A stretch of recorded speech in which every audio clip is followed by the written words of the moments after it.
El Picol es una empresa dedicada a la producción de bienes de consumo masivo, tales como la leche, el maíz, la harina.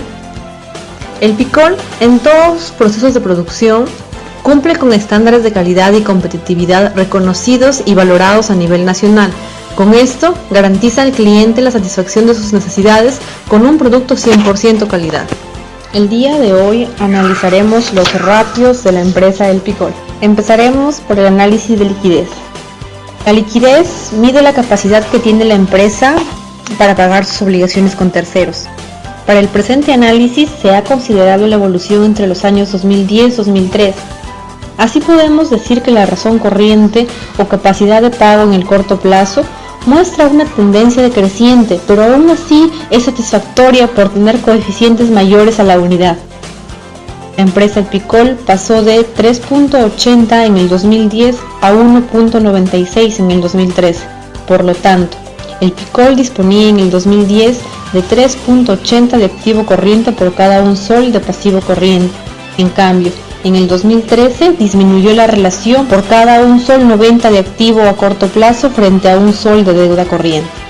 Consecuentemente, es de interpretarse que después de pagar todo su pasivo corriente, le quedaría un saldo equivalente a 2 o una vez más, en el caso del importe de la deuda. También tenemos la razón ácida, o liquidez severa, que mide la capacidad de pago de obligaciones corrientes con recursos líquidos. Para el caso del Picol, muestra una ligera recuperación de pagos entre el 2010, que es de 0.23, y 0.54 en el 2013. Esto es, en el 2010 contó con 0.23 de activo de inmediata realización por cada un sol de pasivo a corto plazo, en tanto que en el último ejercicio la situación va recuperándose al disponer de 0.54 por cada sol de deuda corriente. De lo anterior se puede deducir que la empresa tiene dificultad para afrontar sus obligaciones de pronta liquidación, toda vez que sus recursos inmediatos no superan la deuda con terceros. Necesita 46% para cumplir con sus obligaciones. Días de cobro. Este ratio revela el número de días que transcurre desde que el producto es vendido hasta que el cliente paga su compra. En el caso del Picol, se ha visto incrementado los días que sus clientes cumplen con pagar sus compras. Pasó de 47 días en el 2010 a 61 días en el 2013. Esto significa que los cobros afectaron en un 30% más de días que antes para contar con efectivo disponible. Días de inventario, o también podemos llamarlo plazo medio de almacén del producto terminado. Es el número de días que pasa en almacén el producto final antes de ser vendido. Los 68 días en el 2013 que pasaron los productos terminados en almacén de la compra muestra una disminución de 10 días en su rotación respecto a los 78 días en el 2010. Como consecuencia se obtendrán mayores recursos de efectivo. También tenemos la razón de inversión.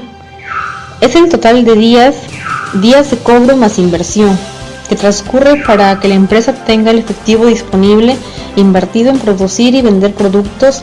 En el caso del indicador, muestra que 125 días en el 2010 se incrementó ligeramente al 2013 a 129, observándose una necesidad de implementar políticas más eficientes de venta.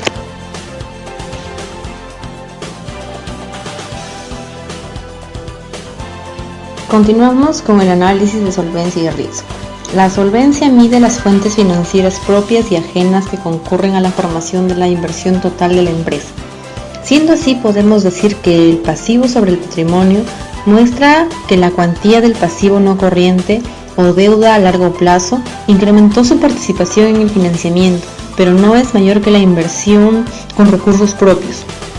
El financiamiento con recursos de terceros incrementó su participación del 2010 al 2013, por lo que el índice de este ratio se incrementó de 0.15 a 0.72 soles por cada sol de patrimonio. Las deudas sobre activo, razón de deuda. Mediante esta razón se aprecia la concurrencia de terceros para financiar las inversiones totales efectuadas por la empresa, es decir, el grado de dependencia del capital ajeno. Lo anterior nos induce a interpretar que los capitales a largo plazo de terceros incrementaron su participación de 0.10 en el 2010 a 0.30 en el 2013, por cada sol de inversión total efectuado por la empresa, de lo cual se desprende que el mayor financiamiento le correspondió a la sociedad, o mejor dicho, el respaldo de la inversión está dado con el capital propio. Pago de intereses ganados. Este ratio nos indica la capacidad de pago de la empresa. Esto permite conocer la facilidad que tiene la empresa para atender sus obligaciones derivadas de su deuda. Estos índices muestran que la empresa, sin caer en peor situación, ha dejado niveles altos de respaldo de sus obligaciones financieras para quedarse en 6.83 en el 2013, luego de respaldar con 18.44 sol de gasto financiero en el 2010. Cobertura de intereses. Similar al reto anterior, muestra la cobertura de pago de intereses luego de deducir la utilidad bruta del pago de impuestos. En consecuencia, este índice, luego de garantizar con 18.44 en el 2010 por cada sol de gastos financieros, bajó su cobertura a 6.83 en el 2013. Ahora el patrimonio sobre el total de activos. Permite medir la autonomía de la empresa en el financiamiento de las inversiones, grado de participación del capital propio. En el ejemplo desarrollado se aprecia que la empresa, por cada un sol de inversión total, le correspondió financiar la mayor porción, a excepción del 2012, con sus propios recursos, de 0.54 en el 2010, pero este no se ha fortalecido en el 2013, pues solo fue de 0.51. Total de pasivos sobre total de activos, o independencia financiera. Mediante esta razón se aprecia la participación de terceros para financiar las inversiones totales efectuadas por la empresa, es decir, el grado de independencia del capital ajeno. En este caso, la empresa en estudio nos muestra que los capitales de terceros han participado de 0.27 en el 2010. Esta independencia financiera, lo deseable mayor a 0.50, no ha mantenido y fue debilitada para llegar al 0.74 en el 2013. El financiamiento de cada sol de inversión total efectuada por terceros, de lo cual se desprende que el mayor financiamiento le correspondió a capitales ajenos, razón de flujo de efectivo.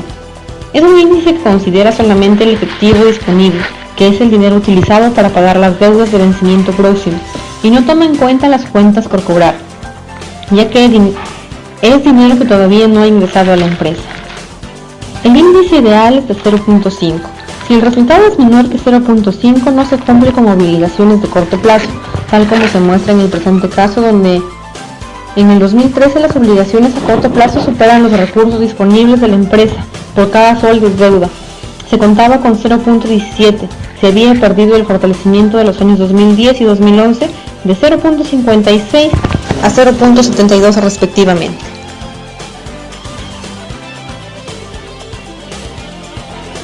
Seguimos con el análisis del rendimiento del capital invertido. El rendimiento o rentabilidad de una empresa permitirá conocer el grado de ganancia que se derive del empleo de las inversiones, tanto propias como ajenas, en la inversión financiera de la empresa. Tenemos los rendimientos de los activos. Permite medir el rendimiento de la inversión en los activos.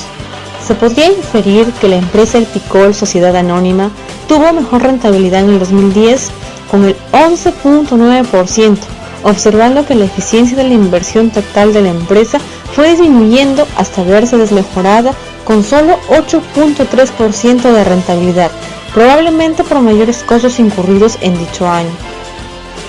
Rendimiento sobre las ventas. Muestra un similar comportamiento al indicador del rendimiento de activos. La sociedad tuvo un mejor rendimiento cuando alcanzó 10.5% en el 2010, viéndose desmejorada con los 8.2% en el 2013, posiblemente por mejores precios del producto y consecuentemente menor margen de utilidad por ventas. Tenemos el rendimiento del patrimonio, que mide la eficacia de la generación de utilidades netas producidas por el patrimonio. En el caso estudiado, se desprende que en el 2010 por cada 100 soles de patrimonio se obtuvo una utilidad de 21 soles, disminuyendo hacia el 2013 hasta alcanzar solo 15 soles por cada 100 soles de patrimonio. Es de notarse que el rendimiento del ejercicio fue mayor Sin embargo, en términos generales, el rendimiento del año 2013 no deja de ser buena con respecto al 2010.